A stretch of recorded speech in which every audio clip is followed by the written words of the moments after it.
Assalamualaikum warahmatullahi wabarakatuh. Perkenalkan, nama saya Randy Ardiansyah. Pada kali ini saya akan memaparkan tentang praktik dari CPMK mata kuliah pelestarian sumber daya lahan di Kecamatan Bambel, Kabupaten Aceh Tenggara, Provinsi Aceh yang setelah saya lakukan.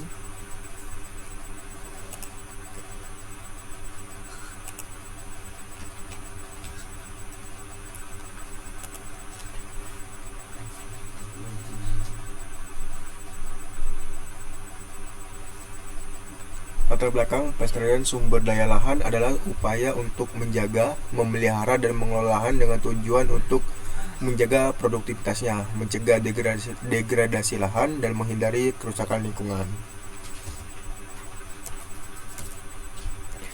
Gambaran umum Aceh Tenggara yaitu dataran tinggi dengan ketinggian 25-1000 mdpl dengan jenis tanahnya itu pot solid. Kemudian komoditi unggulan yang diusahakan petani di sekitar yaitu jagung dan padi, juga kakao. Menganalisis dan menginterpretasi hasil analisis fisik kimia. Setelah dilakukan pengujian menggunakan alat paskit tes merek Hana, didapatkan hasil sebagai berikut. Untuk N high, untuk P high, dan K-nya juga high ataupun tinggi. Untuk penjelasannya kita akan membuka di laporan PDF.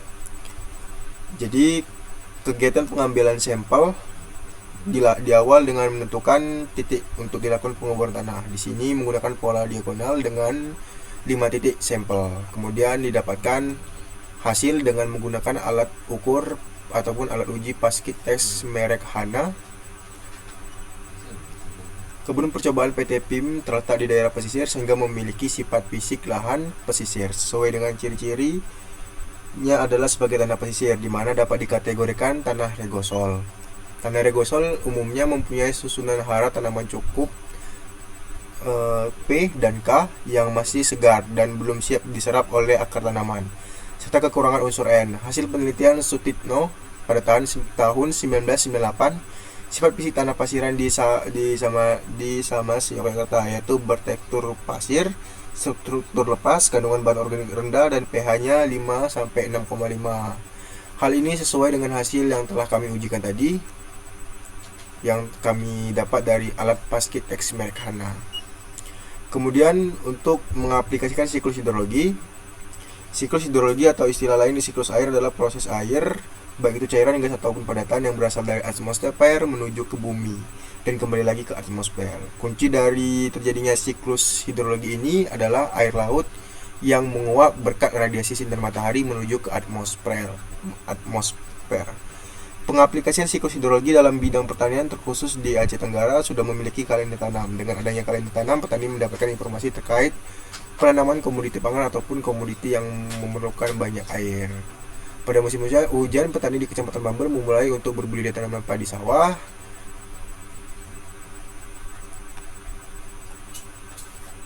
Kemudian neraca air sebagai perincian tentang semua masukan, keluar, dan perubahan simpanan air yang terdapat pada suatu lahan, untuk menetapkan jumlah air yang terkandung di dalam tanah yang menggambarkan perolehan air atau surplus atau defisit dari waktu ke waktu. Pada kegiatan ini kami melakukan pemasangan alat teknologi basah kering ataupun alternate wetting and drying yang disebut dengan teknologi basah kering.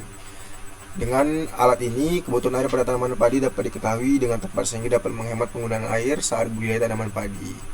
Jenis-jenis sumber daya alam. Sumber daya alam di sini saya membagi menjadi dua, yaitu sumber daya alam yang dapat diperbarui, antaranya itu yaitu udara, air, kemudian tanah, hutan, dan juga peternakan yang masing-masing mempunyai manfaat yang besar.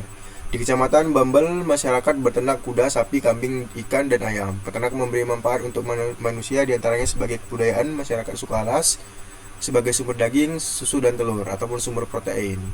Sedangkan untuk sumber daya alam yang tidak dapat diperbarui yang ada di Aceh Tenggara sendiri adalah emas, yang ditambang oleh masyarakat sekitar di daerah ataupun daerah Sungai Kali Alas.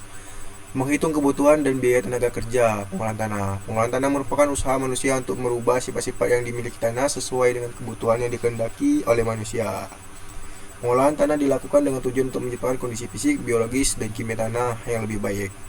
Oke, untuk pengolahan tanah sendiri saya bagi menjadi dua, yaitu bajak pertama dengan jumlah HOK satu orang dan biaya 700.000. Kemudian untuk bajak kedua atau rotari itu dengan harga 1 per hektarnya 600.000. Jadi untuk total jumlah pengolahan tanah menggunakan traktor per hektarnya itu adalah 1.300.000.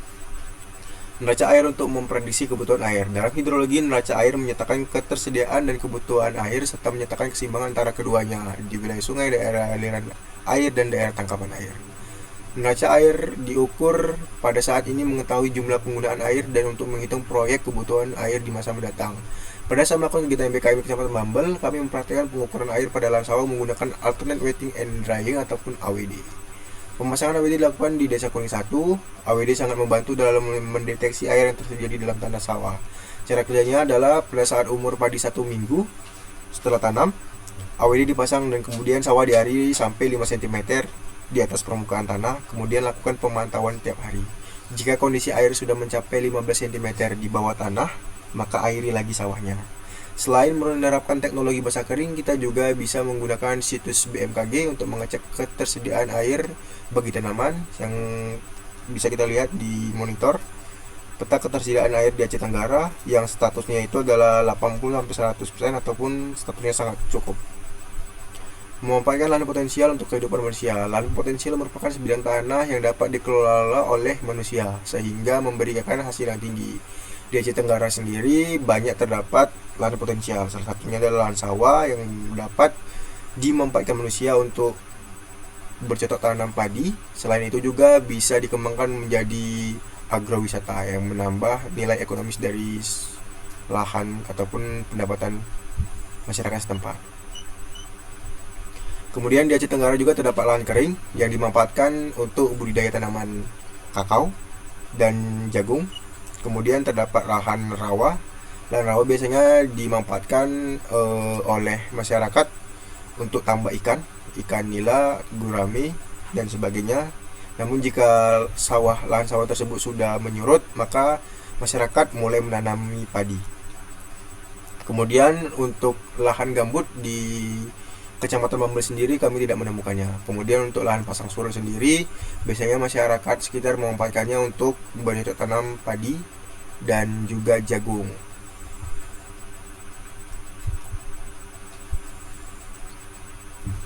Mengidentifikasi dan mengembangkan bentuk-bentuk kearifan lokal. Nah, kearifan lokal menjadi salah satu hal yang harus diperhatikan dalam kegiatan perlindungan dan pengolahan lingkungan hidup. Di Aceh Tenggara sendiri terdapat tradisi PT Kang Faki di Aceh yang artinya bergotong royong dengan tujuan membersihkan paritan atau saluran air yang mengairi persawahan penduduk. Kegiatan ini wajib diikuti semua penduduk yang memiliki lahan sawah yang sumber airnya dapat dari saluran yang dibersihkan. Kemudian kita masuki ke poin konservasi lahan. Konservasi lahan atau tanah dalam arti yang luas adalah penempatan setiap bidang tanah pada cara penggunaan yang sesuai dengan kemampuan tanah tersebut dan memperlakukan sesuai dengan syarat-syarat diperlukan agar tidak merusak tanah. Oke. Di Kecamatan Bambel terdapat usaha konservasi lahan, diantaranya adalah warna tani ataupun penggabungan tanaman tahunan dengan komoditi lain. Di Kecamatan Bambel, petani menanam pohon kakao di samping petakan sawah yang dekat dengan sungai yang bertujuan untuk menahan erosi. Selain itu, di pematang sawah juga ditanami pohon kelapa atau pinang agar saat terjadi hujan, petakan sawah tetap kokoh dan mengurangi intensitas cahaya matahari.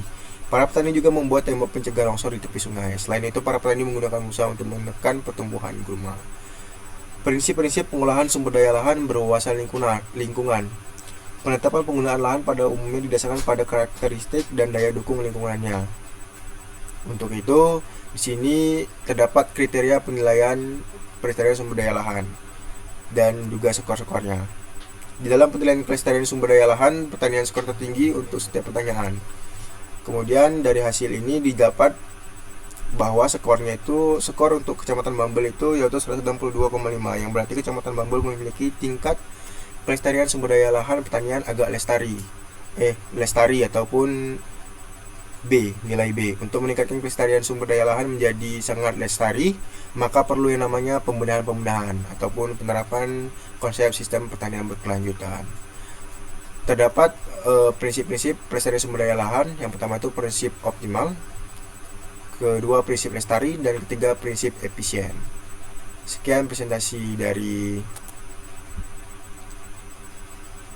yang telah kami lakukan.